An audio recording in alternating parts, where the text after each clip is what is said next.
최성원 사장님 에너지 받아가시고 또 뉴스킨에 대한 기회를 정확하게 받아가실 수 있을 거라고 생각을 합니다. 서울에서 오셨거든요. 이게 앞에 나오실 때 함성박수 없으시면 다시 서울 올라가실 수도 있어요. 그렇기 때문에 나오실 때 큰 함성박수 해주셔야 또 에너지 넘치게 아마 강의해 주실 거라고 생각을 합니다. 그러면 최성원 사장님을 큰 박수로 모시겠습니다.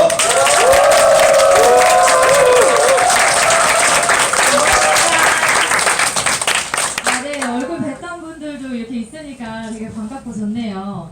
앞에서 저 래퍼신 줄 알았어요. 네, 제 소개를 저렇게 외워서 해주시는 저의 상상 상위 스포너 사장님이신데 너무 감사드리고 제 소개를 다시 드리도록 하겠습니다. 저는 윈윈 서울에서 사업하고 있는 SBA 최송아라고 합니다. 반갑습니다.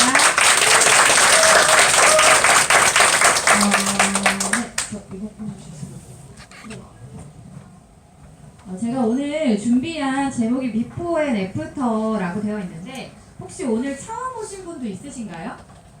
처음 오신 분들은 없으시죠?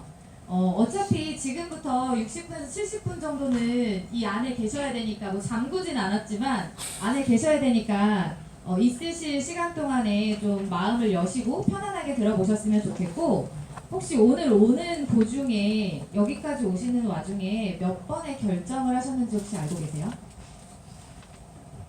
올 때 지하철을 탈지 버스를 탈지 택시를 탈지 차를 가져올지 주차를 어디다가 할지 화장실을 갔다가 올지 그냥 들어올지 굉장히 많은 결정들을 하셨을 거거든요.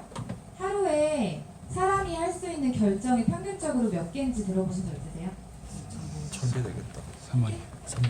2000개? 막 올리시면 갑자기 2000개에서 2만 개? 하루에 평균적으로 사람이 35,000가지 결정을 합니다. 엄청나죠? 생각해보시면 지금 이 순간에도 뭔가 결정을 하시고 계실 거예요. 볼펜을 들까 말까, 이걸 누를까 말까. 모든 순간들이 다 결정의 순간이거든요. 결국 이 자리에 오신 것도 결정하셔서 오신 거고 여기에서 내가 뭘 듣고 갈지 어떤 시간을 보낼지도 여기 계신 분들이 직접 결정하시는 거니까 좋은 결정으로 의미 있는 결정이 되는 시간이 되셨으면 좋겠고 이 비포 애프터 하면 혹시 어떤 생각이 제일 먼저 드세요?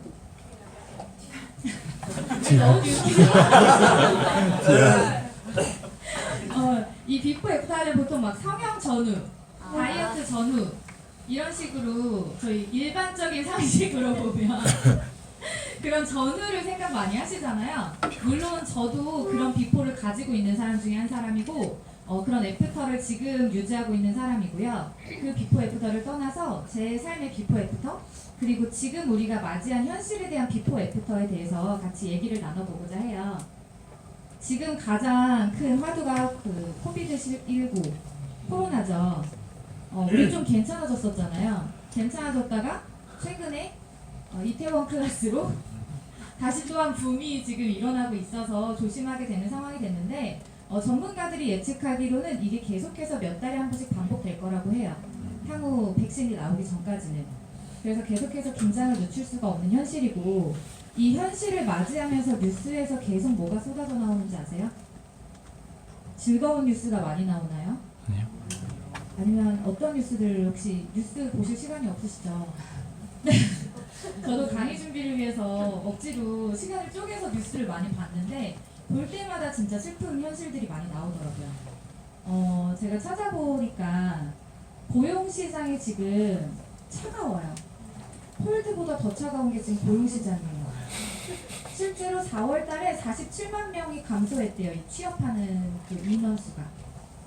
얼마나 취업하기도 힘든데요. 더 힘든 거는 이 실업급여를 역대 최대로 많이 받아갔대요. 실업급여를 많이 받았다라는 건 그만큼 권고사직이 많았다라는 뜻이겠죠. 그리고 항공사는 진짜 잔인해요 지금. 특히 인천공항 같은 경우에는 해외로 나가는 것들이 거의 다 막혀있기 때문에 제 지인분이 미국에서 한국으로 아이를 데려오기 위해서 유학하고 있는 아이를 데려오기 위해서 예약을 하는데 최소 3주에서 한 달이 걸리고요. 비행기 티켓 구하는데 원래 평도가 그래도 한 200에서 300살이 오거든요. 근데 500에서 700살이래요. 티켓값이. 많이 힘들어하더라고요. 그렇게 해도 구할까 말까. 그만큼 항공편이 많이 줄었어요. 항공편이 많이 줄었다는 얘기는 항공사에 일하는 직원들이 할 일이 없어졌다는 얘기고 승무원들도 기본급이라는 게 있지만 결국에는 비행 시간에 따라서 인센티브를 받거든요. 근데 그런 인센티브 자체가 적어진 거고 대한항공에 일하시는 주변 분들이 거의 해고가 되시거나 무급이 들어가시거나 아니면 밖에 해외에 있던 분들 다 불려 들어왔어요. 그런 현실이고요. 결국에는 직장인 분들이 지금 굉장히 고통받고 있다라는 거, 이게 우리가 맞이하는 현실이고, 자영업은 좀 나은지 봤는데 그냥 상식적으로만 생각해도 자영업이 나을 수가 없죠. 제가 화요일에 부산에 왔거든요. 부산에 와서 이제 저희 신랑이 부산 사람이기 때문에 여기에서 있는 친구들이 자영업을 되게 많이 해요. 그래서 만나러 같이 인사를 하는데 분명히 그분도 유지거든요. 유지였고 땅이 있어서 그 땅에다가 멋있는 이태리 레스토랑을 지어서 하고 계신 분이에요. 근데 너무 손님이 없는 거예요. 저희가 갔는데 들어가기 전에 예약을 하고 갔어요. 자리가 없을까봐. 갔는데 저희만 있는 거예요. 점심시간 내내. 그래서 저희 테이블에 같이 앉아 계셨어요. 근데 그분의 주변 분들은 슈퍼카를 보유하고 있는 그 슈퍼리치들이에요. 그래서 와인을 즐길 때 이번에 얘기를 들었는데 하루아침에 500만 원에서 1000만 원 사이가 그냥 증발한대요. 와인값이. 그래서 슈퍼카를 팔아서 와인을 마실 정도의 사람들이라고 하더라고요. 근데 그런 부류에 있지만 결국엔 여기 손님이 없어서 저한테 하는 얘기가 온라인 시스템을 준비해야 될 것 같아요. 그렇게 얘기를 하시더라고요. 어떤 걸 준비하시려고 했더니 그래서 와이프가 뭐 손으로 뭘 만들어가지고 인스타에 판다던데 그러면 그냥 저랑 뮤직킹 하실래요? 제가 그냥 너무 속에서 처음 뵀는데 너무 마음이 아파서 그럴 정도로 지금 자영업 하시는 분들도 굉장히 힘을 들고 있다라는 부분이고, 여기 보시면 잘 안 보이시겠지만 실제로 뉴스에 나온 월별 매출 그 사진이에요. 작년 11월로부터 지금 아직 6개월밖에 지나지 않았거든요. 11월에 1억이 넘는 매출을 올리던 가게였어요. 근데 6개월 만에 어떻게 떨어졌냐면 900만 원. 1억에서 5천만 원 단타작도 아니고요. 1억에서 900만 원으로 줄었어요. 이거 수치로 하자면 몇 분의 몇인가요? 10분의 1? 100분의 1 아니에요? 10분의 1이에요? 제가 계산을 못해서 여쭤본 거였어요. 혹시 틀릴까요? 진짜 엄청난 수치로 줄었잖아요. 그래서 인사동에 있는 기업 같은 경우에는 인사동은 관광지죠. 관광객으로 먹고 사는 곳이기 때문에 46년 동안 해온 가업을 눈물 머금고 정리하셨다. 명동이나 이태원은요, 관광객 없으면 망해요. 거기는요, 지금 아예 파리만 날려요. 그나마 지금 이번에 오픈했다가 이 일이 한 방에 터지면서 다시 문을 닫아놨어요. 그 클럽만 문 닫은 게 아니고 이태원 가고 싶으세요? 심리적으로 위축돼서 절대 가지 않아요. 그곳에. 명동 왜 안 갔겠어요? 중국인들 많으니까 안 간 거잖아요. 결국에는 이런 부분들이 그 클럽뿐만이 아니라 그 거리가 다 죽어버려요. 근데 그 찰스 다윈이라는 굉장히 유명한 말이죠. 이 진화론자가 한 말이에요. 어차피 위기는 계속해서 앞으로도 닥칠 거고요. 살아남는 강한 종은 똑똑한 종이 아니라요. 변화에 적응할 수 있는 종이라고 해요. 이거는 진짜 유명한 책들에 볼 때마다 나오더라고요. 유튜브에 정말 유명한 강사들이 하는 영상에도 많이 나오는 말이에요. 그러면 어차피 위기는 우리가 모두 다 겪을 건데 나는 변화해서 살아남을 것인가? 아니면 그대로 사라져 갈 것인가는 이것 또한 우리가 결정하는 일이다 라는 생각이 들었고요. 그래서 사람들이 변하기 시작했어요. 우리나라에서는, 외국에서는 투잡이 되게 공공연하게 일어나는 일상인데 우리나라에서는 투잡을 잘 하지 않잖아요. 원래 하지 않았었는데 지금은 투잡이 약간 보편화되어 가고 있어요. 제가 청담동에서 13년 동안 웨딩 플래너로 일을 하다 보니까 그쪽에 계시는 이제 샵 선생님들 되게 많이 알아요. 근데 그 선생님들이 막 연예인도 하고 그런 선생님들이 어느 날 나 투잡을 할 거야 라고 하셔서 뭐 하실 건데요? 라고 했더니 쿠팡 플렉스를 하겠대요. 언니가? 원장님이요? 쌤이요? 거기 있는 한두 분이 아니고 정말 여러분이 그걸 알아봤다는 거예요. 그래서 와, 이게 진짜 현실이구나. 우리가 이 안에 살고 있어서 몰랐구나라는 생각을 진짜 많이 했었고, 투잡을 하는데 낮에는 사장님이고요. 밤에는 배달 알바예요. 적금을 깨서요. 빚내면서 버티고 계세요. 이거 지금 안 와닿으시죠? 사실 저는 뉴스킨 사업을 하고 있는 사람인데 매출이 영향이 정말 솔직하게 하나도 없었고요. 오히려 올랐어요. 근데 실질적으로 현실적으로 살고 계신 분들이 이런 걸 많이 생계를 위협받고 있다라는 거, 결국에 아빠들은 아이들과의 생계를 위해서 투잡을 뛴다라는 거, 이거를 보았고, 근데 제가 이 마지막 기사 마지막 주에 이거를 봤거든요. 이게 진짜 슬픈 거예요. 내년 이맘때쯤에는 작년에 코로나 때문에 되게 힘들었었지라고 웃으면서 얘기할 날이 온대요. 그 미래만 생각하면서 꾹꾹 참고 있고요. 이 말이 너무 답답하고 아픈 거예요. 코로나는 지나갈 거예요. 코로나는 지나갈 건데 결국에 이 일이 반복되지 않을 수 없는데 여기에서 느낀 게 과연 이게 끝인가? 여기에서 무언가를 찾아야 되는 생각을 하지 않은 건가? 라는 위기의식을 전혀 느끼지 못했구나 라는 생각이 들었었고요. 아까 말씀드렸던 쿠팡 플렉스예요. 이거 혹시 주변에 하시는 분 계신가요? 있으실 거예요. 쿠팡 플렉스가 뭐냐면 요즘에 로켓 배송 새벽에 오죠. 저는 로켓 와우를 쓰거든요. 애기 있는 집들은 대부분 로켓 배송 아니면 로켓 와우를 쓰실 거예요. 근데 이 로켓 와우가 밤 12시 전에 주문하면 아침에 문 열면 와 있어요. 얼마나 편해요. 내가 편의점 가는 것보다 나아요. 애기 놔두고 못 나가잖아요. 근데 아침에 와 있으면 너무 좋아요. 그래서 사용을 하는데 근데 어떻게 이렇게 배송이 되지? 라고 생각했었어요. 근데 어느 순간부터 알았어요. 아, 이 배송원이 아니라 일반인들이 갖다 주는 거구나 라는 거를 알았고, 본인들이 출근하기 전에 혹은 아기가 잘 때 자차를 이용해서 배달을 하는 시스템이에요. 근데 제가 이거를 카페에서 최근 글들이거든요. 댓글이에요. 쿠팡 플렉스를 쳤더니 이 카페에 이런 글이 나오는데, 남편이 무급휴가가 길어지면서 애를 재우고 새벽에 일을 하려고 하는데 쿠팡 플렉스 힘들까요? 경험 있으신가요? 편의점 같은데 한다라고 그만둬도 되는지. 남편이 무급휴직이 길어지니까 와이프가 애 재우고 일을 나간다는 거예요. 편의점에 일을 할까요? 쿠팡 플렉스를 할까요? 이런 글들이고요. 근데 힘든 거는 둘째고요. 하는 사람이 너무 많아져서 물건을 안 준대요. 그래서 이거를 제가 정말 많은 것들을 찾아봤는데 1시간, 2시간을 기다려요. 가서 새벽에 가서. 옛날에 용역 아시죠? 용역 그 사무실 앞에 가면 새벽에 막 기다리다가 누구 김씨, 뭐 채씨 이러면 불러가지고 되면 좋아갖고 가고, 똑같은 현상이에요. 젊은 사람들이 나이만 바뀌었다 뿐이고 형태만 바뀌었다 뿐이지 똑같아요. 앞에 가서 기다렸다가 물건을 주면 그나마도 배달을 해봤던 남자들한테 먼저 우선순위가 가고요. 자기한테 우선순위가 안 온대요. 그래서 진짜 물건을 막 기다려서 받으면 그래봐야 7번에서 10번이래요.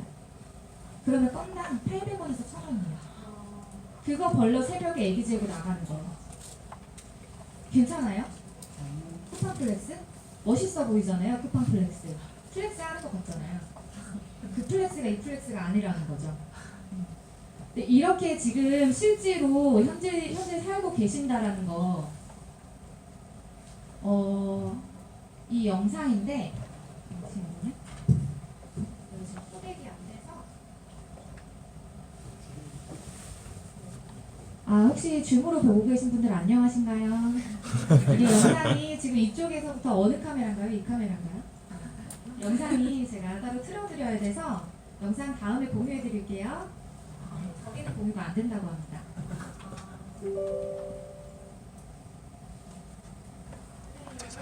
설치해야 되는데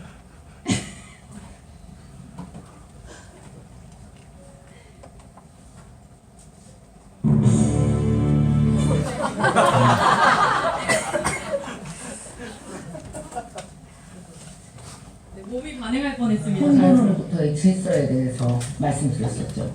질서가 다 잡혀서 잘 살고 있는데 코로나 바이러스가 와서 우리 살아가는 모든 법칙들 있잖아요. 돈을 벌고 나가서 일을 하고 사람을 만나고 하는 모든 루틴을 다 깨버리면서 무질서 상태예요. 근데 여러분 눈에 보이십니까? 어떤 질서가 잡히고 있는지? 그게 예측의 기본이잖아요. 그걸 들여다봐야 돼요. 관심 있게 면밀히 들여다보기 위해서 제가 신문도 보고 책도 읽고 그러라고 말씀드렸어요.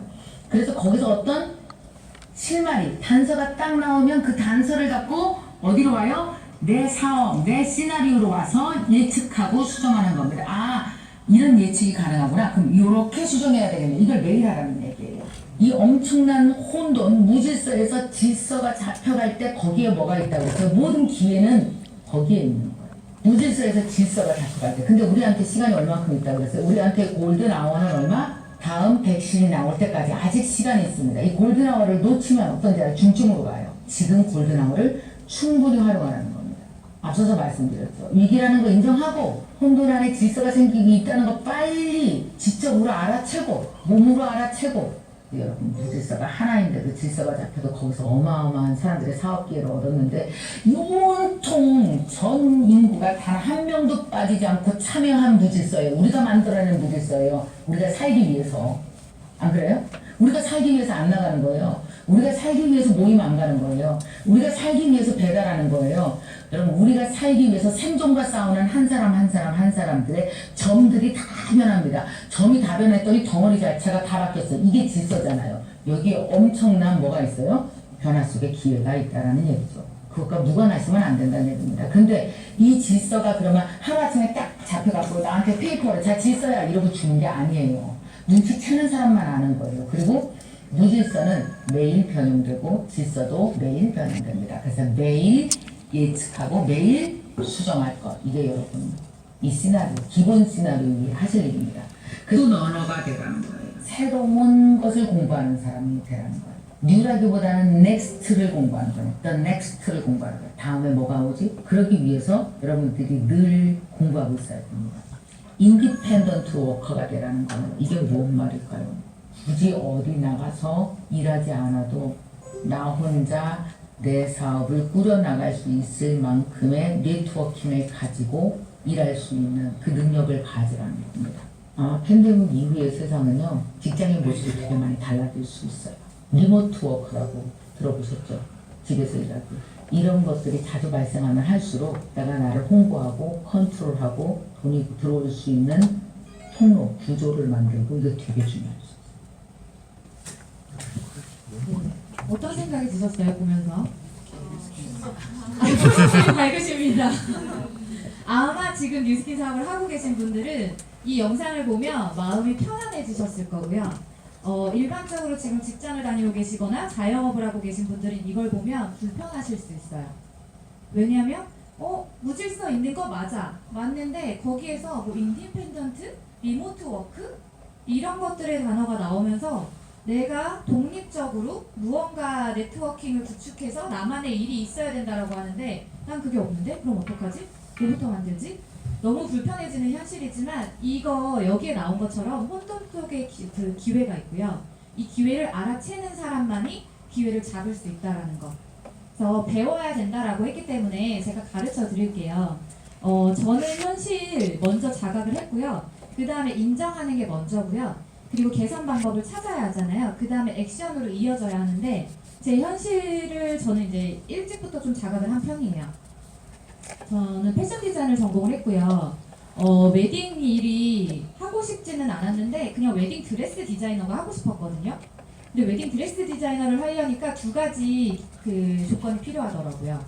돈이 많은 집안에 태어났거나 아니면 내가 재능이 뛰어나서 돈이 많은 사람이 나를 서포트 해주거나 둘 중 하나여야 돼요. 강남에 이 웨딩 드레스 샵 요만하면 사람이 올까요? 절대 안 와요. 이 강의장보다 몇 배는 커요. 일반 샵 하나가. 그러면 그 한 층에 이따만한 사무실을 빌리려면요 월세가 어느 정도일까요? 4천만 원? 거기 제가 있었던 층의 위층에 있는 드레스샵이 몇 년 전이 2천만 원이었어요. 한 달에. 2천만 원인데 그거를 돌리려면 그 드레스샵을 운영하려면요 2천만 원이면 그렇게 비싼 건 아니에요. 그 정도 규모에. 근데 2천만 원에 또 뭘 준비해야 되냐면 드레스를 다 넣어놔야 돼요. 드레스가 5벌 있으면 올까요? 몇백 벌 필요해요. 요즘에 소비자들은 눈이 높아졌기 때문에 비교를 엄청나게 해요. 근데 이거 한 벌 바잉할 때마다 몇 천에서 억 단위거든요. 바잉 가능할까요? 뭐 5년 전에 있는 드레스 입으러 올까요, 사람들이? 분기마다, 시즌마다 바꿔가면서 드레스를 바꿔줘야 돼요. 근데 그거를 제가 난 안 되겠구나. 그러면 빨리 바꿔야겠다라고 생각하고 제가 웨딩 플래너로 전향을 한 케이스였어요. 근데 웨딩 플래너는요, 옛날에 제가 시작할 때만 해도 13년 전이니까 그때는 듀오 플래너라고 생각을 해서 결혼을 중매해주는 사람이라고 생각을 하셨거든요.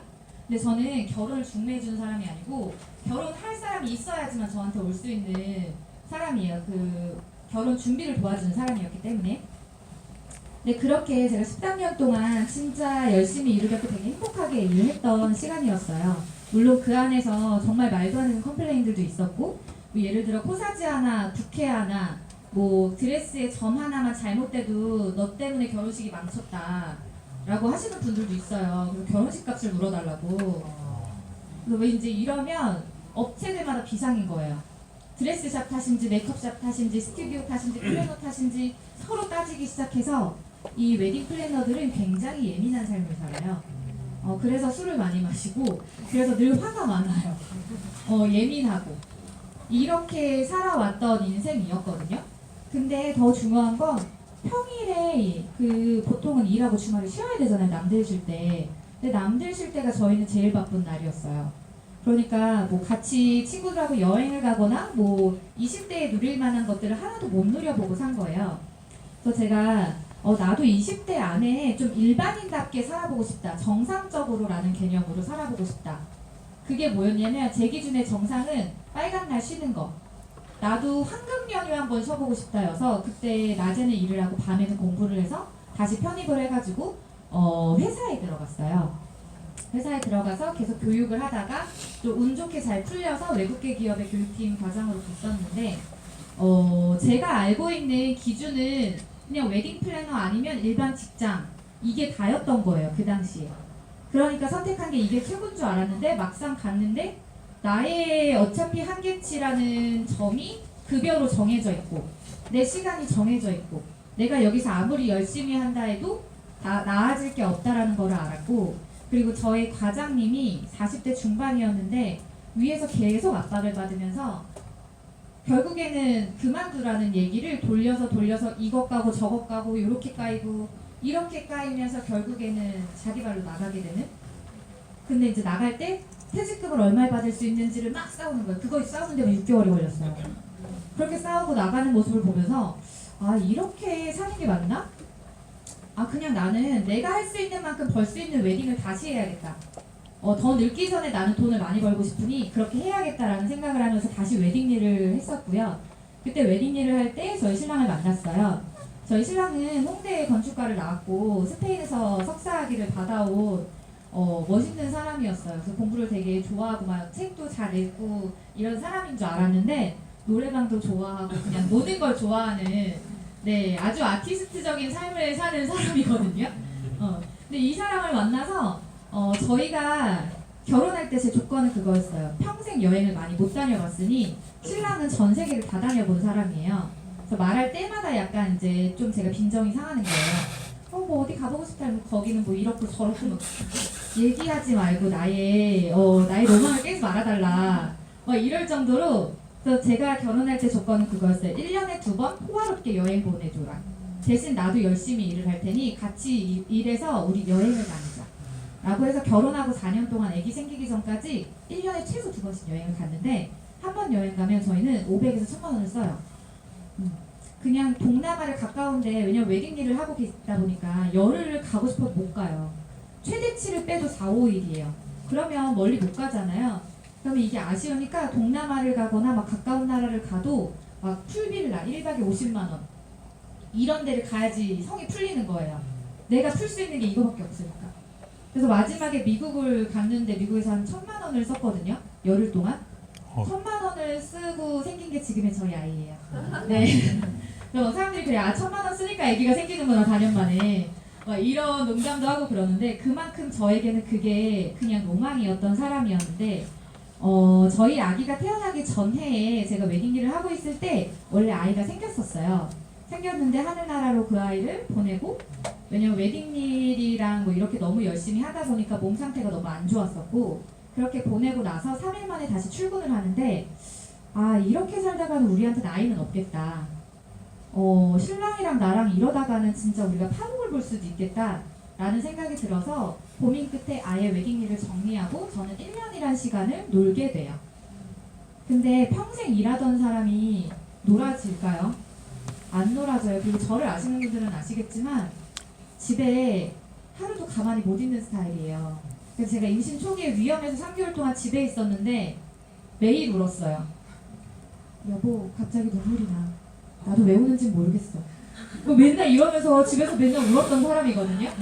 근데 이런 사람이 집에 있으려니까 얼마나 힘들겠어요. 그래서 뭐 꽃도 배우고 디자인도 배우고 막 컴퓨터 맥도 사다가 뭐 비싼 돈 주고 사가지고 디자인한다 그랬는데 디자인하는데 눈알이 빠질 것 같은 거예요. 손목이 나가고 막 눈이 너무 아프고 하루 종일 아침부터 밤까지 했는데 한 달에 100만 원인 거예요. 그 지금 바디 프로필 찍으신 분들 계시죠? 그거 수정하는 거예요. 그런 것처럼 웨딩 사진 수정하는 걸 한 건데 한 장 한 장에서 하루에 100장씩 했는데 한 달에 100만 원 벌었어요. 어떻게 생각하세요? 이 일에 대해서? 그래서 제가 딱 맥북 그 280만 원 주고 산 그 돈을 빼고 벌어들이고 그걸 팔고 끝냈어요. 이건 안 되겠다. 아이케어를 먹어도 이건 안 된다. 라고 생각하면서 그때 제 1년 동안의 시간을 보내는 동안 제 옆에 있었던 게 지금의 이제 저한테 뉴스킨 사업을 알려준 동생이자 저랑 웨딩을 계속 같이 했었던 웨딩 후배고 저보다 5살 어린 동생이에요. 근데 이 친구는 청담동에 굉장히 좋은 집에 시집을 갔어요. 그리고 자기가 정말 소위 말하는 난년이에요. 정말 똑똑한 친구고 이렇게 표현해서 죄송해요. 네. 똑똑한 친구고 저는 사실 겁이 많아서 사업을 못 하겠거든요. 그렇게 오랜 연차가 됐지만 나와서 차릴 생각을 한 번도 못 해봤어요. 근데 이 친구는 직장인으로는 내가 원하는 수입을 벌 수 없구나. 그러면 나는 나가서 차려야겠다. 라고 해서 바로 차렸어요. 바로 청담동에 차렸는데 사무실이 딱 요만했어요. 오픈식을 했었는데 요만한데 얼마 할게요? 너무 많이 부르셨어요. 네, 약간 규모가 커서 2천만 원이고요. 요만해서 그냥 빌라 있잖아요. 일반 사람 사는 빌라 1층에 구석지에 있는 그 사무실인데 220만 원이에요. 정말 요만하거든요. 왜냐면 클 필요가 없어요. 사무실이 웨딩 플래너는. 근데 그 220만 원을 매달 월세로 내고 있으면서 갑자기 어느 날 저한테 뉴스킨을 하겠다는 거예요. 너 언니 180도 알아? 나 180도 난 7년째 쓰고 있는데 너 몰랐어? 왜 자기한테 말을 안 해줬냐요? 180도 쓰면서 아니 뭐 굳이 내가 쓰는 화장품을 너한테 뭐하러 말을 해? 이런 상황이었는데 갑자기 그 180도 좋으니까 써. 근데 언니 나는 근데 그걸 사업으로 할 거야. 현경아 너 지금 잘 나가고 있는데 좋은 집에 시집 갔는데 뭐하러 그런 걸 해? 화장품이나 써. 이렇게 얘기를 했는데 이 친구가 아마 그때는 상처였겠지만 1년 동안 저한테 끊임없이 러브콜을 보냈어요. 근데 저는 끊임없이 거절을 했어요. 이 친구가 저한테 뭐라고 했냐면 언니 이거 진짜 괜찮은 사업이야. 언니 이거 돈 많이 벌 수 있어. 언니 잘할 것 같아. 이렇게 말을 한 게 아니고 저한테 언니는 좋은 사람이니까 나랑 같이 하재요. 이게 무슨 말이야? 사업을 동업을 하는데 왜 나한테 좋은 사람이니까 동업을 하재? 제 개념으로는 동업이었고 그 좋은 사람이랑 동업이랑 무슨 차이지? 이런 생각을 하고 있었는데 제가 저한테는 얘기하지 말아달라고 했었던 이유가 있어요. 저는 제 나름의 13년 동안 전문직의 타이틀을 갖고 있었고 저희 이제 시아버님은 법원장이시고 저희 엄마는 30년 동안 그 유아교육을 한 사람인데 이 양가 부모님한테 내가 알고 있는 상식의 뉴스키는 제품은 좋지만 사업으로는 내가 손가락질 받을 수 있어. 그리고 양가 부모님의 명예를 실추시키면 어떡하지? 라는 생각이 굉장히 강했었고 그래서 계속해서 거절을 했던 것 같아요. 사실은 아무도 모르셨어요. 뭐 이거에 대한 편견도 없으셨고 아무것도 없으셨는데 그냥 제 편견이었고 제가 가진 제 시선이었거든요. 근데 지금 생각하면 진짜 그까진 이유들이에요. 이따 나중에 다시 말씀을 드릴 거고요. 제가 1년 동안 알아봤던 일들이에요. 제주도에 있는 절친이 타운하우스를 사서 살고 있었고 이런 렌트를 돌리는 일을 하고 있었기 때문에 나도 그럼 너처럼 제주도에 가서 게스트하우스를 해야겠다. 그럼 신랑하고 잠깐 떨어져 있을 수 있으니까 막 이러면서 그때는 제가 뉴스킨을 하기 전이라 막 서로 오해도 많고 막 많이 싸울 때였어요. 그래서 막 이렇게 하면 우리가 좀 서로 시간을 각자 가질 수 있겠다 막 이런 생각도 있었고 자유롭게 살고 싶다라는 그냥 그런 생각에 게스트하우스를 할까? 아니면 내가 웨딩 일을 살려서 플라워를 배웠으니까 디렉팅 회사를 차릴까? 아니면 엄마 뒤를 위해서 어린이집을 차릴까? 근데 이 세 가지를 다 비교해봤는데 투자금이 들어가는지, 근무 시간이 얼마나 근무를 하는지, 내 근로 환경이 어떤지, 그리고 그랬을 때 얼마나 벌 수 있는지. 근데 이렇게 열심히 했는데 막 3년 안에 문 닫거나 이러면 안 되잖아요. 그래서 유지 가능한 기간이 얼만큼인지, 그리고 내 워라밸을 지킬 수 있는지 이 6가지의 기준을 놓고 비교했는데요. 다 아니더라고요. 다 지워지기 시작했고 뉴스킨만 남았어요. 저는 이게 되게 불편했어요. 왜 아무리 비교해도 뉴스킨이 제일 나은 건지. 그래서 이때 제가 비교하면서 뉴스킨에 대해서 많이 알아보기 시작했거든요. 일단은 네트워크 마케팅 하면 사람들의 인식이 그거 가입해서 사람 끌어모으는 거 아니야? 아니면 가입비를 내야 되는 거 아니야? 실제로 제 1대 파트너 중에 2년 만에 온 친구가 있어요. 2년 만에 용기를 내서 물어봤던 첫 마디가 뭐였냐면, 그래 송아야 나도 뉴스킨 알아봐야겠다. 근데 얼마 냈는데? 예전에 20대 때 이상한 그런 곳에 가서 200만 원을 냈었대요. 20살에. 근데 자기가 200만 원이 없으니까 이상한 카드 회사랑 연결을 시켜줘서 학생인데도 불구하고 그거를 긁게 만들었었대요. 그래서 자기는 이 사업이 너네를 보니까 좋은 건 알겠는데 그러면 내가 얼마 내면 돼? 마음을 먹고 물어본 거예요. 무슨 소리 하는 거야? 뭘 내? 뭐 얼마에 내겠다는 거야? 우리한테나 줘. 막 이럴 정도로 저희는 놀랬었거든요. 근데 그런 상식을 갖고 계신 분들이 많으시더라고요. 투자금이 들어가는 거. 실질적으로 정당한 네트워크 마케팅에서는요, 가입비도 받지 않고요, 투자금도 받지 않아요. 좀 그 잘못된 방식을 선택한 곳들은요, 처음에 갔을 때 사업자가 되고 싶으시면 300만 원을 뭐 긁으세요, 400만 원을 긁으세요, 700만 원까지도 있어요. 종류별로 있더라고요. 그거를 잘 알아보셨으면 좋겠고, 그리고 제가 생각했을 때 뉴스킨은요, 어차피 저는 계속해서 제품을 쓰고 있던 사람이었고, 이 제품을 쓰는 거를 내가 지금까지 그 현경이란 친구가 180돌 쓰는지 몰랐잖아요. 내가 180돌 쓴다고 동네방네 알리는 거예요. 내가 뭘 쓰고 이렇게 유지를 하고 있는지. 그래서 그냥 내가 쓰고 있는 샴푸, 린스, 뭐 바디워시, 어떤 화장품, 영양제, 내가 건강을 유지하는 것들, 이 방법에 대해서 절대 돈이 들어가는 게 아니라, 추가 지출이 아니라 그냥 있는 거에서 브랜드 체인지를 해서 써보는, 애니웨이 머니에서 정도만 사용할 수 있는 그런 부분이었고, 제품력 같은 경우에는 일단 금액 대비 제품이 좋아야 되고, 그래야지만 사람들이 재구매를 할 거 아니에요. 그 재구매를 할 수 있는지, 그리고 내가 열심히 해서 만들어 놓은 자산이 날아가 버리면 안 되기 때문에 이 회사가 안전한지, 이 기준으로 알아보기 시작했고요. 그게 뉴스킨은 모든 점에서 100점 만점을 받았어요. 제 기준에. 이건 저희 회사의 소개예요. 회사 기준을 보시면 뉴욕 거래 그 주식 상장이 96년도에 됐거든요. 주식 상장되어 있는 회사들은 일단 경영이 투명해야 돼요. 그 부분에서 일단 제가 안전하네 라는 생각을 했었고, 그리고 이 골드 트라이앵글이라고 제 늦둥이 동생이 육상 선수예요.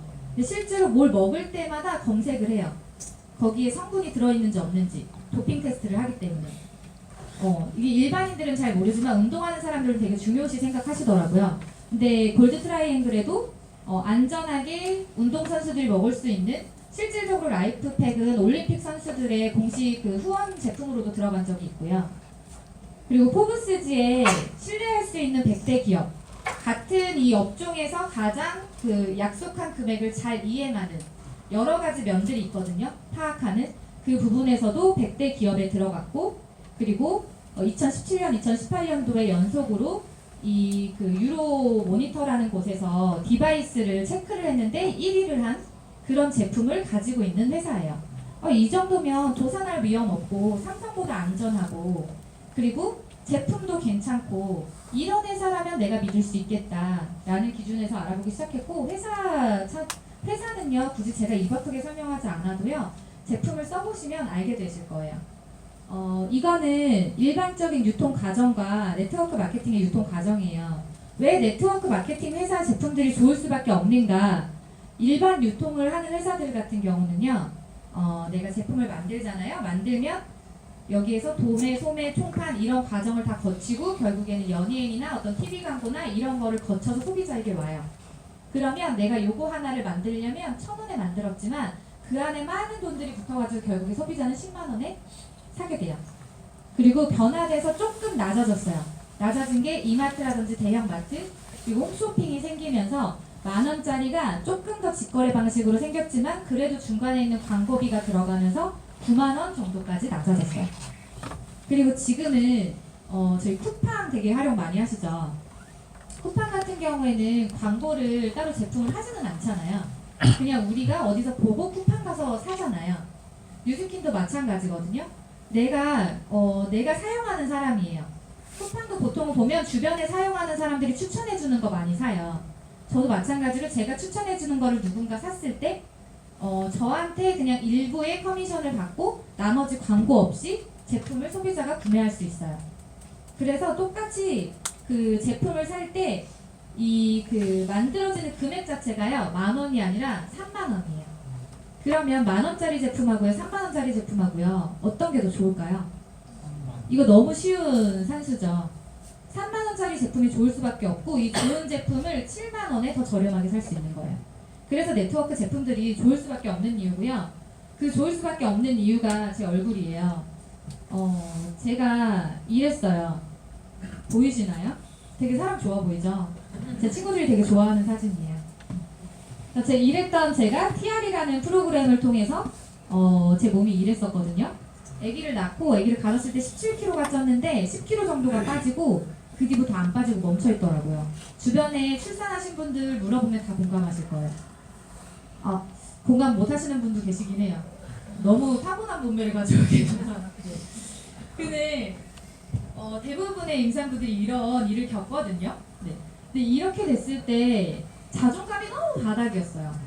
삶이 행복하지 않았었고 옷을 입어도 다 맞지도 않고 이런 제 삶에서 지금은 아기를 안고 있어도 수영복을 입어도 바디 프로필도 최근에 찍었거든요. 그 사진으로 바꾸려다가 아기 안고 있는 사진이 저는 너무 좋은 거예요.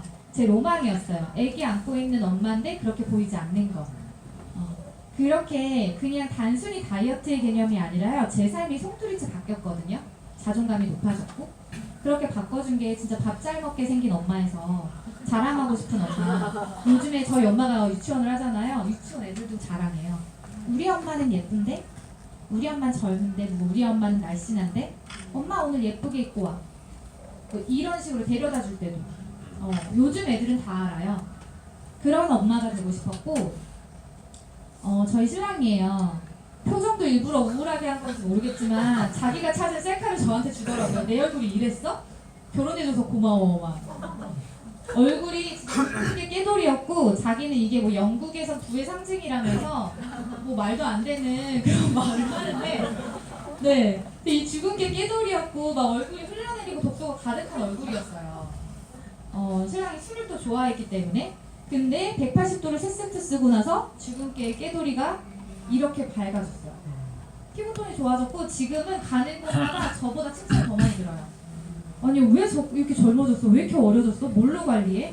저한테 안 물어보고 다 신랑한테 물어보더라고요. 그래서 약간 좀 위기의식을 느끼고 있는데 지금은 흰둥이가 됐고요. 이렇게 독소 가득한 저희 결혼해고 2년째 됐을 때가 사진이더라고요. 근데 지금은 이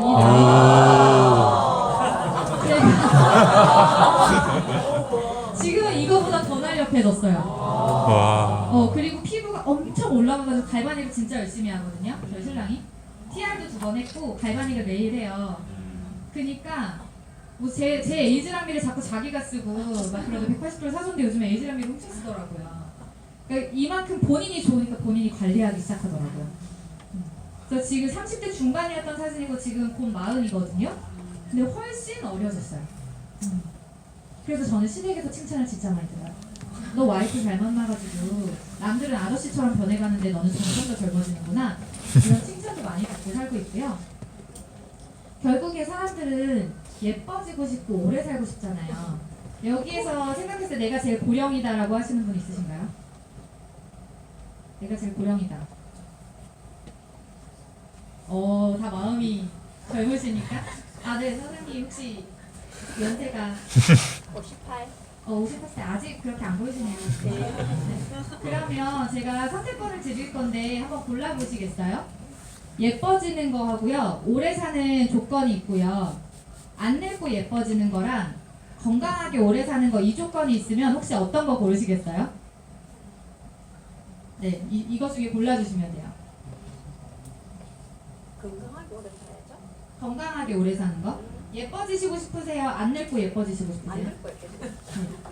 이거 20대한테 물어보면 다를까요? 우리 그 승현 사장님 제가 알기로 최연소인데 오른쪽이 좋으시죠? 10대라고 다를까요? 안 달라요. 10대 지금 제 동생이 10대거든요. 네, 중학생이에요. 어우. 제가 낳은 거 아니에요. 제가 이혼을 진짜 많이 받았어요. 네, 제가 낳은 거 아니에요. 저희 엄마가 낳았고요. 근데 그 동생은요, 지금 메이크업을 엄청 열심히 해요. 저보다 잘해요. 근데 그 나이 또래는 다 그렇게 해요. 틱톡 보시면 아실 거예요. 메이크업을 진짜 잘해요. 클렌징도 잘해요. 뭐 종류도 저보다 많아요. 근데 그 친구들은 앞으로 안 그럴까요?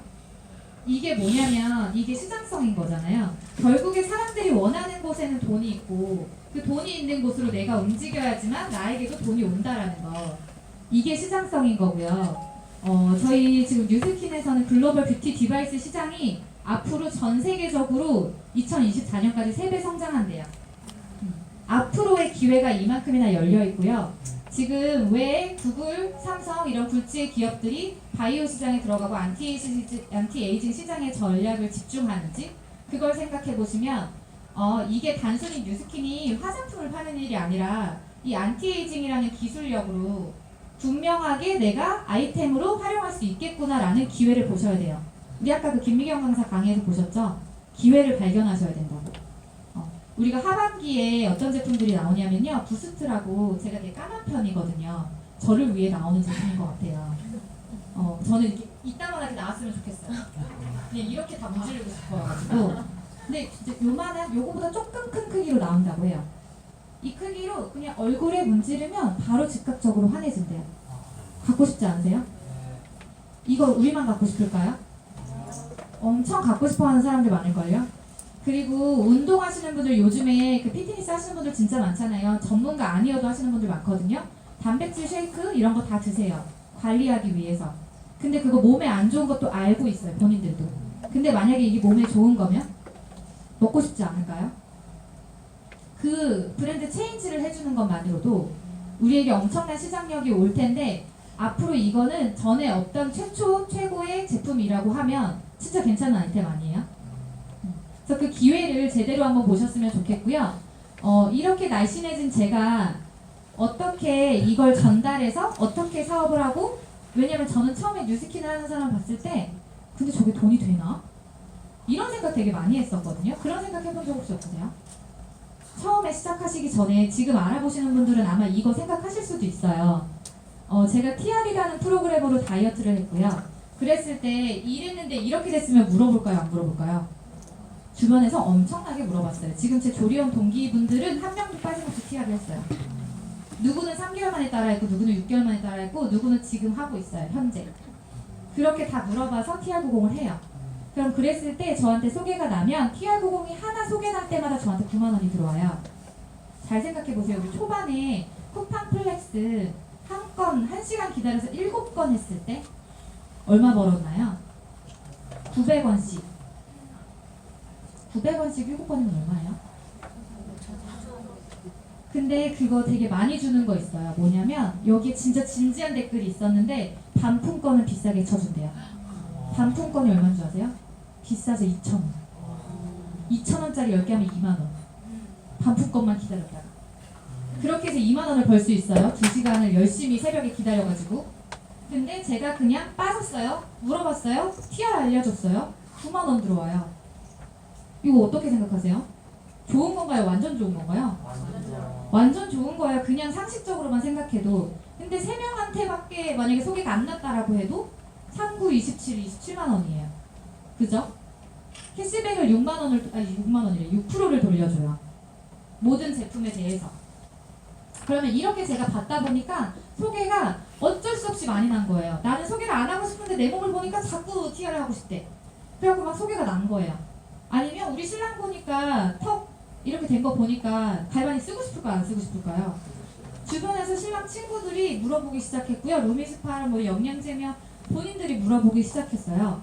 그렇게 해서 소개가 그냥 알아서 나기 시작했는데 그랬을 때 막을 수 없어요. 이제 소개가 나기 시작하면. 그래서 막 소비자가 생겼어요. 생기고 나니까 제가 대리점이 되는 거예요. 이 대리점이라는 얘기는 보통의 대리점은 뭐 생각하세요? 우리 아까 월세 얘기 계속 했었잖아요. 내가 보증금을 내서 사무실 하나를 얻고 거기에 매달 월세를 내고 거기에 집기류를 채우고 제품을 채워서 그렇게 운영하는 게 보통의 오프라인 매장이에요. 근데 앞으로는 온라인이에요, 오프라인이에요? 온라인이에요. 무형의 점포를 가지고 계셔야 되는데 저는 무형의 점포를 가진 거예요. 그 소비자 군단이 눈에 보이지 않지만 제 소비자들이고 제가 강의하고 있는 이 와중에도 제품을 계속해서 사용하실 거예요. 그렇게 사용하는 소비자들이 많이 늘어났을 때 제가 생각하지 못했던 그 조리원 동기 언니에게서 소개가 나고 제 친구에게서 소개가 나고 저희 신랑 친구에게서 소개가 났을 때 이 모든 소비자를 통틀어서 15명에서 20명 정도의 소비자를 만들면 사업자가 유지가 돼요. 내가 혼자 15명 만드는 건 어렵지만 내가 소개해준 사람에서 소개가 또 나고 소개가 또 났을 때 더 이상 내가 어떤 소비자가 있는지 알지 못하는 나중에 그 정도까지도 가거든요. 그 모든 소비자를 다 포함해서 15명에서 20명이면 되게 적은 거 아닌가요? 일반적으로 매장 하나 운영되는데 15명 소비자로 운영돼요? 절대 안 되거든요. 근데 그렇게 운영이 될 수 있는 거고요.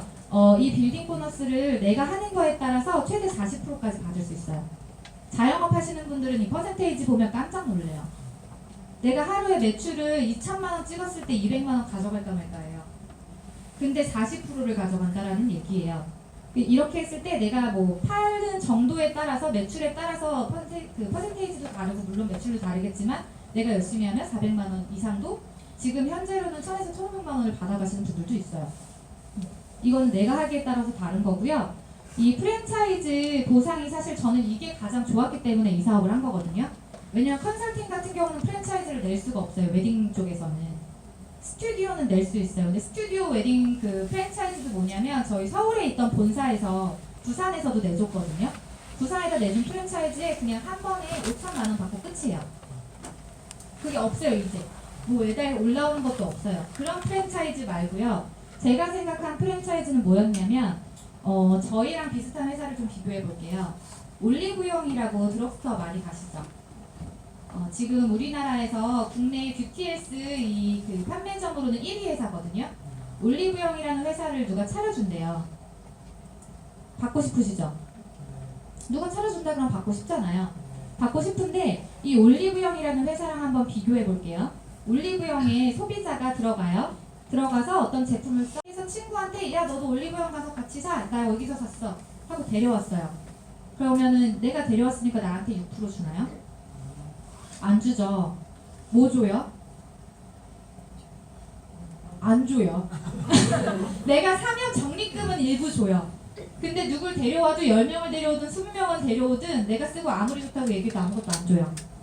근데 내가 이게 여기 보다 보니까 좋아하는데 여기 손님이 진짜 많네. 나도 이거 하나 차리고 싶다. 그래서 이 대리점 이 가지고 계신 분한테 센텀점에 있는 올리브영 사장님한테 가서 저도 여기 차리고 싶은데 하나 차려도 돼요? 나가세요 이럴걸요? 여기 근처에다 하나 차려도 돼요? 절대 안 되죠. 안 되는 거고 만약에 차리고 싶다고 해서 다른 지역에 차리겠다라고 하면 허락은 해주겠지만 이 대리점 주분이 해줄 수 있는 일인가요? 없어요. 네, 본사에 가서 알아보세요. 그래서 본사에 가서 가맹점을 알아보셔야 돼요. 근데 뉴스킨 같은 경우에는요. 뉴스킨 본사가요. 가운데로 들어와요. 가운데로 들어오고요. 그 위에 내가 뭐가 있냐면 제가 있어요. 제가 본사가 되는 거예요. 저는 소비자이자 대리점주이자 본사 주인이에요. 그래서 저는 처음에 소비자였어요. 7년 동안 제품만 사용하던 소비자였는데 제가 처음에는 무서웠거든요. 내가 이런 일을 어떻게 하지? 내가 팔 수 있을까? 이런 고민을 하고 있었는데 생각을 바꾸니까 그래 근데 생각해보니까 나는 한 번도 관리받지 않고 7년 동안 이 제품을 썼는데 저는 네이버에 그냥 뉴스킨 하시는 분 검색해가지고 찾아서 처음에 제품을 썼었고요. 7년 동안 단 한 번도 정기 구매를 끊지 않고 그분을 본 적도 없어요. 제가 쓸 때만 해도 지금처럼 파데도 없었고 쿠션도 없었어요. 그래서 막 컨실러를 꾸겨가지고 인앤서랑 섞어갖고 막 쓰고 그 방법을 제가 인터넷으로 찾아가지고 쓰고 그럴 정도의 매니아였거든요. 영양제도 혼자 뭐가 출시됐네? 뭐 먹어봐야겠다. 왜냐면 저는 이 회사를 처음에 테스트를 보고 믿기 시작했고 나는 평생 이 제품만 쓸 생각이었던 매니아 소비자였는데 나는 이렇게 쓰는데 내 주위의 친구들도 이렇게 쓰는데 그러면 나처럼 쓰는 사람 제대로만 알려주면 이 사람도 평생 쓰지 않을까? 되게 쉬운 논리잖아요. 나를 보고 발견했어요. 아 나는 소비자지만 나처럼 쓰는 사람을 제대로 만들어서 내가 대리점주가 되고 대리점주가 되는데 제가 이렇게 행복하게 일을 하면서 살다 보니까 저를 보고 지금 친구들이 같이 사업을 하고 있어요. 근데 친구가 왔어요. 아니면 내 가족이 같이 사업을 해요. 내 밑에서 할 수 있어요? 일반 프랜차이즈 같은 경우는 본사로 가야 돼요. 아무리 가족이고 아무리 친구여도. 근데 저는 제가 본사가 돼서 이 대리점을 후원하고 교육하는 일을 통해서 보통의 프랜차이즈는요, 매출의 3%에서 5% 일정 금액을 본사에 올려야 돼요. 금액을 올려야 되잖아요. 근데 여기에서는 화살표가 반대예요. 본사에서 소비자에게 6%를 주고요. 본사에서 대리점으로 열심히 소비자를 만들어줘서 감사하다고, 광고해줘서 감사하다고 40%까지 주고요. 본사에서 프랜차이즈를 만들어줘서 감사하다고 저한테 또 5%에서 15%의 보너스를 줘요. 근데 이거를 계속해서 받을 수 있는데 내가 선택하는 거거든요. 나는 이 제품이 좋으니까 쓰긴 쓸래. 그러면서 그냥 소개해서 6%만 받을래. 라고 하셔도 되고요. 나는 그냥 소개 많이 해서 40%까지 받을래. 근데 40%랑 6%를 둘 다 받을 수 있어요. 그러면 최대 46%까지 받을래. 근데 나는 조금 더 이거를 내 시스템화 시켜서 열심히 교육해주고 15%까지 추가로 받을래. 선택할 수 있어요. 어떤 선택하는 게 가장 현명한 방법일까요? 세 가지를 다 받으실 수 있으면 받는 게 가장 현명한 방법이시잖아요. 실제로 올리브영의 가맹점을 개설하시려면요, 일단 입지 조건이 필요하고요, 점포 요건이 필요하고요. 이런 여러 가지의 과정을 통해서 가맹점을 체결하고 공간을 정하고 거기를 공사하고 그 안에 집기류를 채우고 이런 일련의 과정들이 필요하고요. 가맹비가 1,000만 원이에요. 그리고 인테리어 집기 경영주가 투자하는 게 2억 원이에요. 그리고 전산시설 보증금 1,000만 원 또 들어가고요. 그 안에 물건을 채워야 되잖아요. 물건을 채우는데 1,000만 원 플러스 담보 9천만 원이에요. 그냥 계속 1,000만 원 막 이렇게 나와요. 3억, 제가 봤을 때는 3억은 최소 필요할 것 같아요. 그쵸? 그리고 가맹수수료가 매출 총이익이 10%예요. 매출 총이익이 10%를 내야 돼요. 이렇게 차릴 수 있는 올리브영이고요. 이 안에 있는 직원들의 월급이며 유지비며 공과금이며 모든 것들이 매달 지출되는 부분들이에요. 근데 지금처럼 오프라인 매장으로 사람들이 안 가기 시작했을 때 어떨까요? 생각해보시면 진짜 아찔할 거예요. 뉴스키는요, 심플해요. 경험했잖아요. 아까 제 영상 보셨죠? 저희 신랑 영상 보셨죠? 경험했어요. 이 제품이 나를 어떻게 바꿔주는지 경험하고요. 공유하시는 거예요. 소유의 시대가 아니고 공유의 시대이기 때문에 공유해 주시면 되고요. 그리고 이거를 똑같이 교육하시면 돼요. 내가 했던 방법을 그대로. 너무 심플하죠? 이렇게 했을 때 일반 프랜차이즈의 그냥 프랜차이즈 대리점이 아니라 프랜차이즈 본사의 삶을 살 수 있다라는 게 뉴스킨이고요. 이 언택트라는 말 혹시 못 들어보셨으면 꼭 유튜브에 한번 찾아보세요. 가장 유행하는 현재 신조어거든요. 뉴스에도 나와요. 비대면이 언택트예요.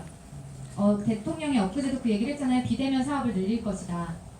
언택트 시대에 돌입했고요. 소비자와 직원이 직접 만날 수 없는 패턴이에요.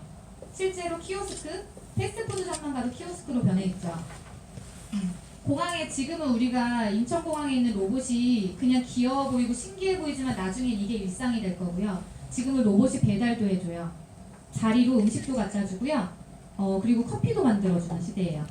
나중에 이제 무인 자동차가 이미 만들어져 있지만 세계가 혼란에 빠질 걸 생각해서 오픈하지 않았다는 것도 찾아보시면 나오실 거예요. 그런 언택트 시대고요.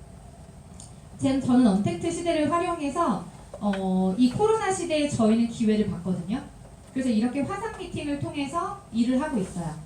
비대면 하면서 화상으로 일을 하고 있고, 이 레버리지라는 책도 안 보셨으면 꼭 한번 보셨으면 좋겠고, 롬무어라는 작가의 시리즈물이거든요. 레버리지, 머니, 그리고 결단.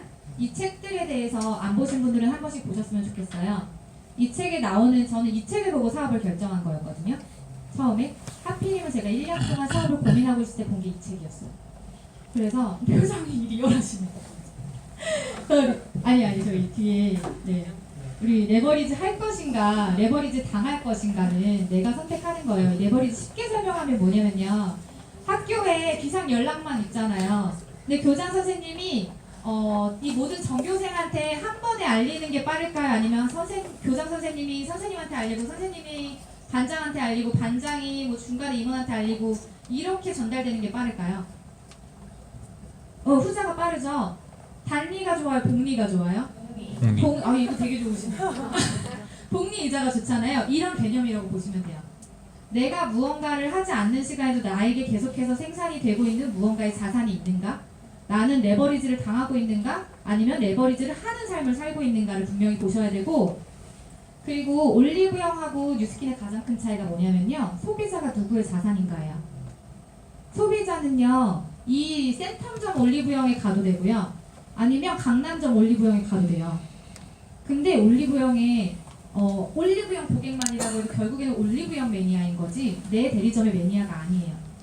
근데 이 뉴스킨에서는요, 내가 만들어낸 내 고객은 내 자산이고요, 이 자산에 대해서 굉장히 적합하게 보호를 해줘요. 정말 까다롭게 보호를 해주고요. 그리고 그 자산은요, 제가 아까도 말씀드렸지만 제가 강의를 하고 있고 잠을 자고 있고 여행을 가고 있는 그 와중에도 그들은 샴푸를 하고 목욕을 하고 화장품을 쓰고 영양제를 먹어요.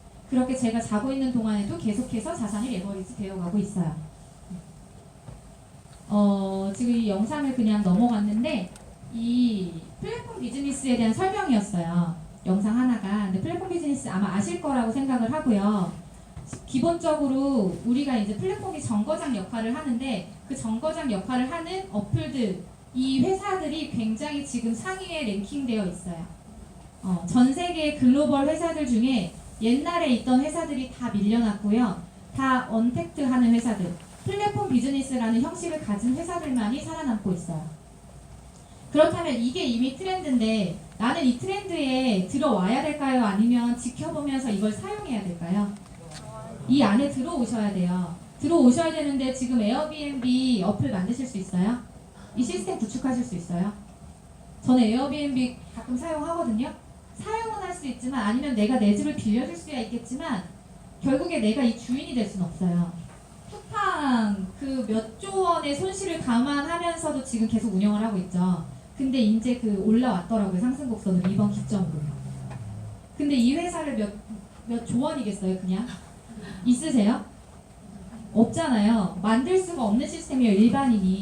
일반인이 만들 수 있는 가장 좋은 플랫폼, 가장 공유하기 좋은 것은 그냥 내 하나의 플랫폼을 만드시는 거고요. 언택트 시대에 그 전문가들이 얘기하는 게 뭐냐면, 당신의 지금 직업이 언택트로 바뀌었을 때 당신은 살아남을 수 있는가?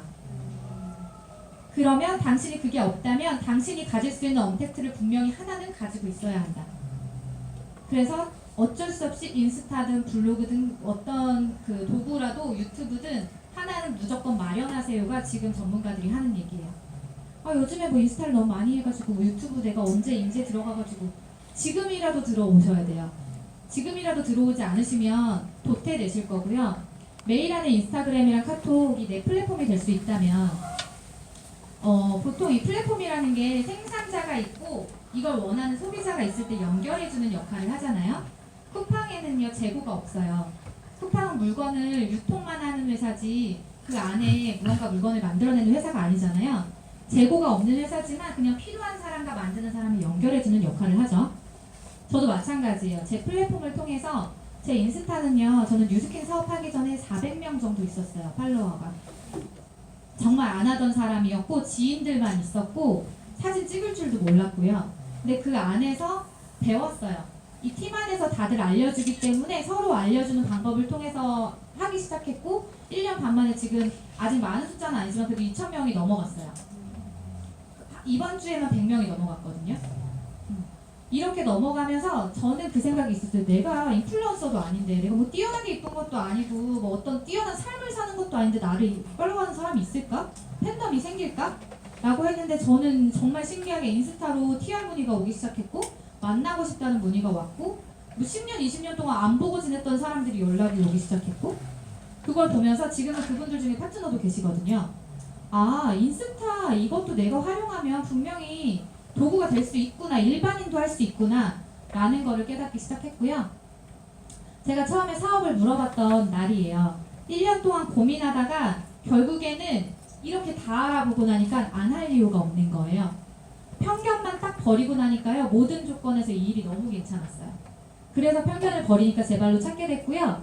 검토가 끝났고 어차피 할 거면 하다가 만년 되고 싶지 않은 거예요. 그렇잖아요. 자존심 상하잖아요. 일 열심히 하던 사람들은 특히 이게 또 있거든요.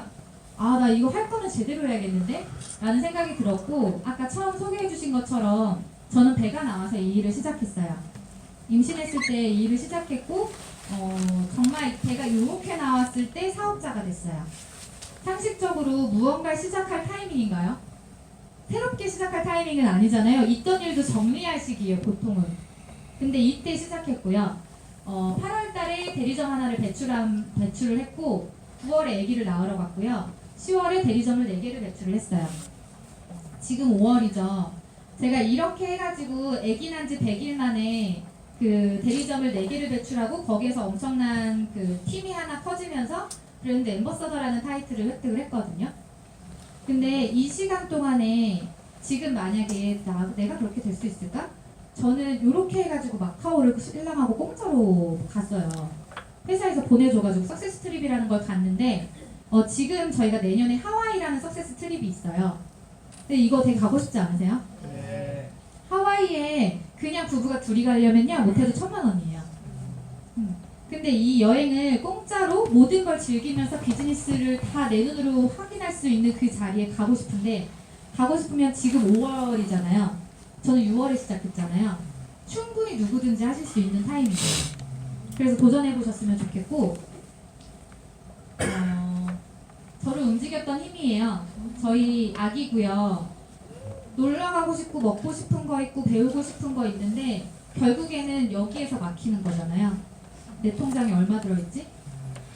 내 카드 한도 얼마나 남았지? 이런 삶을 살고 싶지 않은 거예요. 제가 왜 패션에 크게 뜻이 없었냐면 저는 원래 무용 전공하던 사람이었어요.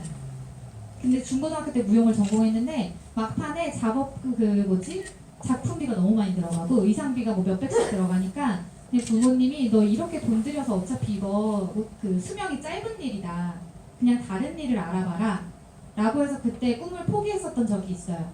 그래서 내 아이에게는 절대로 돈 때문에 그만두게 하는 이 합리적이지 못한 선택을 하게 하고 싶지 않았어요. 그래서 뛰어야 됐었고요. 물론 저희가 돈이 없진 않았어요. 시댁에서도 찬조를 받고 그리고 저희 신랑도 건축 일을 하면서 계속 돈을 벌고 있었지만 저는 돈이 없어서 했다라기보단 제 능력으로 제가 제 아이를 키울 수 있는 멋진 엄마이고 싶었던 것 같아요. 저희 신랑이 저희 아기에게 선물했던 책이거든요. 유주의 첫 생일에 아빠가 선물한 책이에요. 본인이 읽겠다고. 아기 생일에. 너한테 이 책을 선물한 게 아니라요. 이런 아빠를 선물해 줄게. 라고 선물을 한 책이었어요. 첫 페이지에 그렇게 써놨더라고요. 유주에 안 되는 건 있어도 못하는 건 없게 해줄게. 그래서 이걸 보면서 이 책에 보면 직장인의 삶과 자영업자의 삶과 사업가의 삶, 투자가의 삶 이 4분면의 삶이 나오는데요.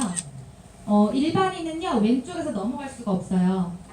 왼쪽에 있으면요 내 아이에게 내가 원하는 삶을 마음껏 살게 해주기가 힘들어요. 저희 신랑 친구 어제 만나고 온 친구 같은 경우는 뭐 또 차를 바꿨다는데 세종시에 땅이 있어서 뭐 지금 그게 1,500억인가? 로 늘었다고 하더라고요.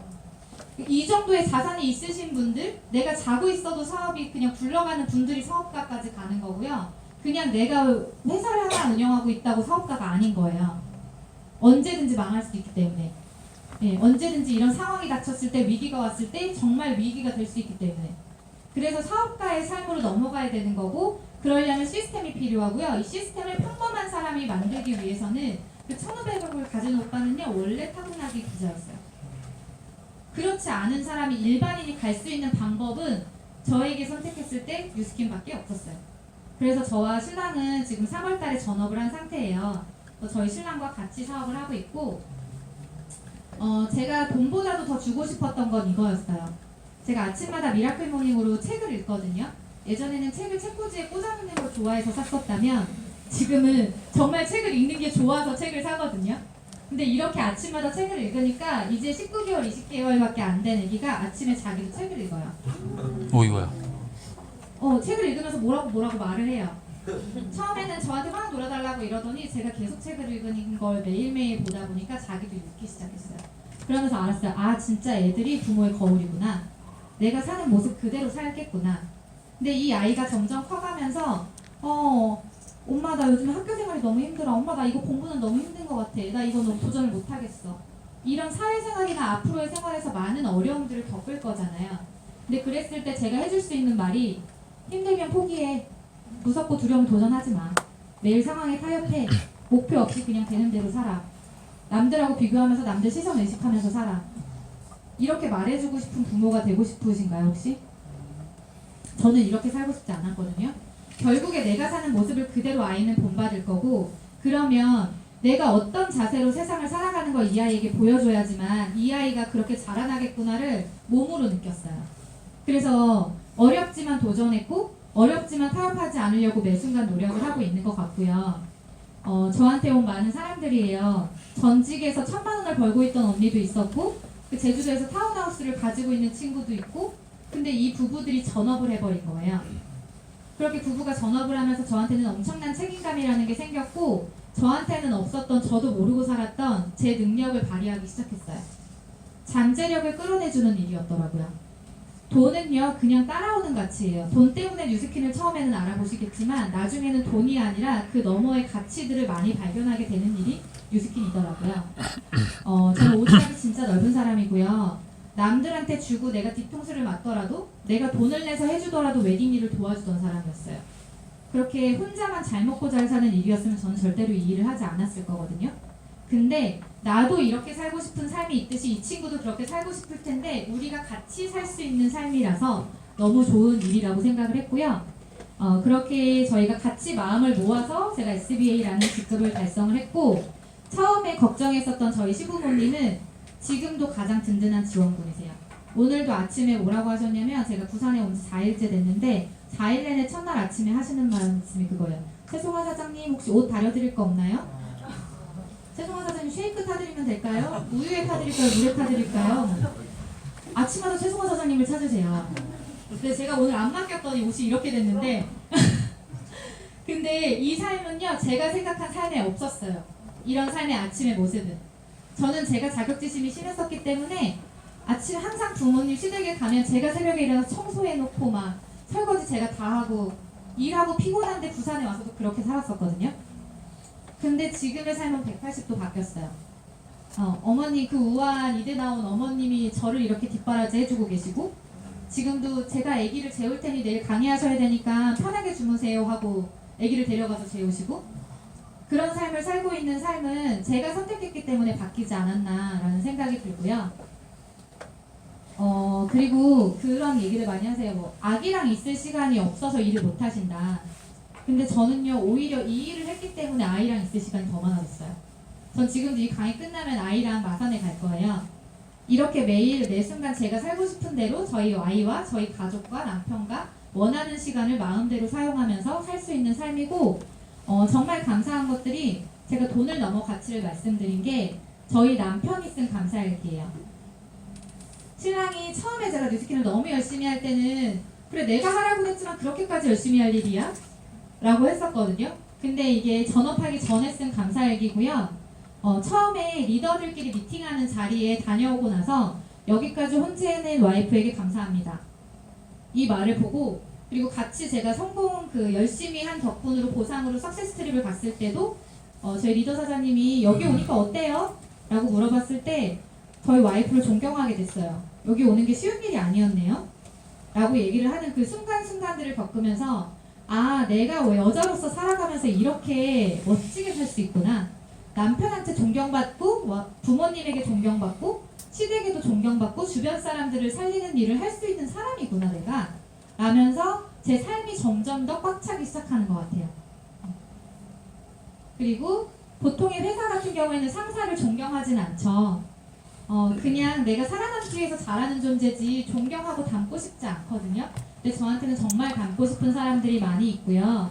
이분들 하나하나를 배워가면서 저도 멋진 사람으로, 어제보다 조금 더 괜찮은 사람이 되기 위해서 노력을 하고 있고, 이렇게 재미난 삶들이 많아졌어요. 보통의 주부가 막 바디 프로필을 찍고 매달 제주에 가고 매달 부산에 가고 이런 삶을 살고 힘들잖아요. 제가 제주에 절친이 같이 사업을 하기 때문에 원래 같으면 잘 못 가요. 그죠? 근데 여보, 나 미팅이 있어서 제주도 좀 다녀올게? 이러면 미팅이에요. 우리에게는. 어제도 대구에서 만났거든요, 그 친구를. 근데 이렇게 언제든지 제가 원하는 친구들을 만나는 게 제 일인 거예요. 그렇게 살 수 있는 삶이고, 저도 모르고 살았던 제 잠재력을 끌어내준 사람들이고, 제 인생을 꽉 채워주는 사람들이 같이 할 수 있는, 허락해준 삶이에요. 그래서 정말 매일매일 감사할 수밖에 없는 하루를 보내고 있고 이 일도 쉽지만은 않을 거예요. 보통 일이 평생 만약에 인생을 바꿔주는 일이라 그러면 쉬울까요? 제가 생각했을 때는 이 일이 만약에 1억 원을 버는 가치라고 했을 때 1억 원을 벌 수 있는 일 중에 제일 쉬운 일이 전 주식인 것 같아요. 그래서 혹시라도 돈을 벌고 싶으시던 아니면 멋진 삶을 살고 싶으시던 어떤 내가 원하는 삶을 꿈꿔 놓으시고요. 그 꿈꾸는 삶을 한계를 짓지 않으셨으면 좋겠어요. 나는 원래 여기까지 이건 내가 못 사는 삶이니까 그렇게 어떻게 살아? 라는 꿈을 한정 짓지 마시고 그냥 내가 살고 싶은 만큼 나래를 쫙 펼치신 다음에 그 머니라는 책에 그런 내용이 나오거든요. 뭐 자산, 친구, 사랑, 돈, 건강 여러 가지 면을 다 적어놓고요. 내 머릿속에서 더 이상 나올 말이 없을 때까지 단어를 다 적으세요. 그 단어들 중에 내가 가장 소중하게 여기는 걸 순서대로 나열해 보시고요. 그 나열한 것들을 이룰 수 있는 거를 한번 찾아보세요. 저는 제가 찾은 게 방법이 이거였거든요. 그렇게 살기 시작했고 이건 소리가 안 나오나요?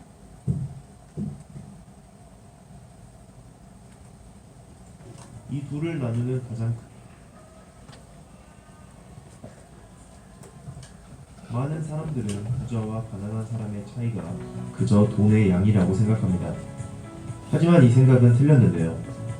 이 둘을 나누는 가장 큰 차이는 사고방식입니다. 돈이 많고 적고의 차이는 그들이 가진 사고방식이 낳은 결과일 뿐입니다.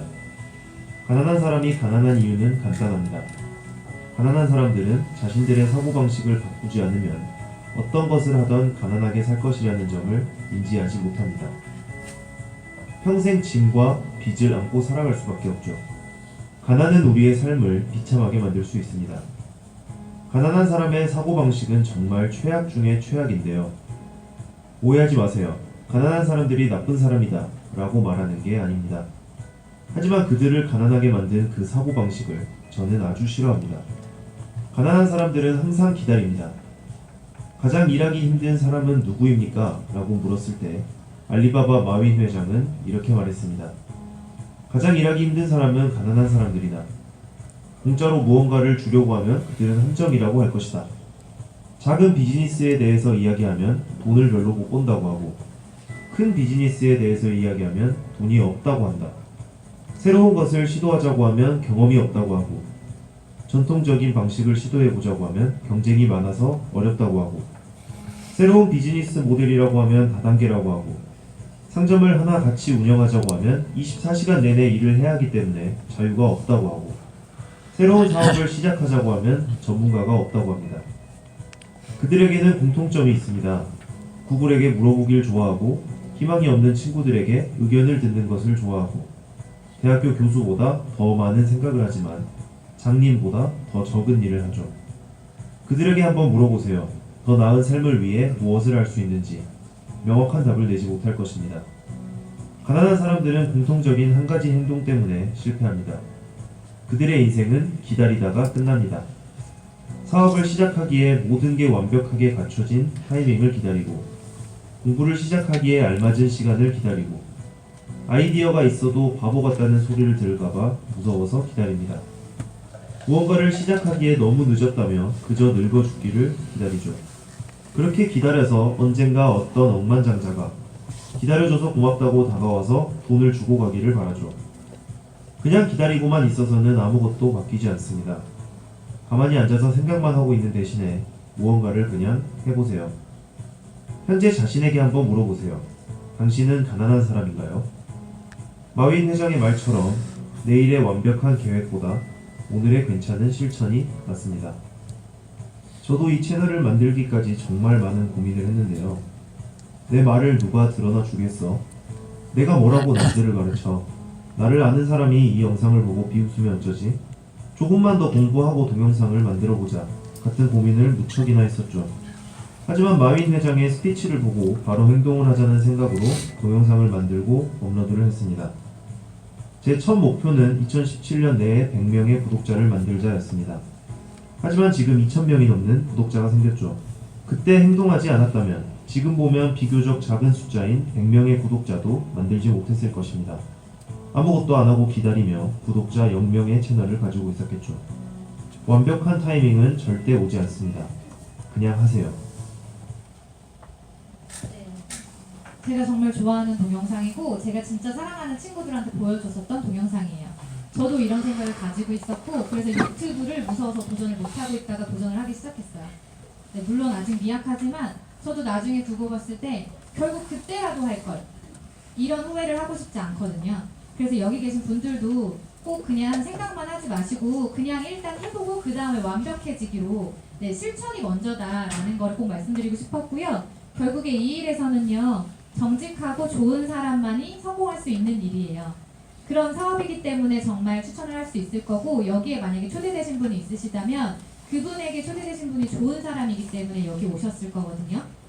그래서 그분에게 진짜 감사한 마음으로 한번 물어보셨으면 좋겠고 어차피 우리가 모두가 소유할 수 있는 거는 공통점은 시간밖에 없잖아요. 이 일은요. 투자하실 게 딱 한 가지예요. 시간만 투자해 보시고요. 그 시간을 통해서 기회를 반드시 발견하셨으면 좋겠습니다. 네, 제 강의는 여기까지 하겠습니다.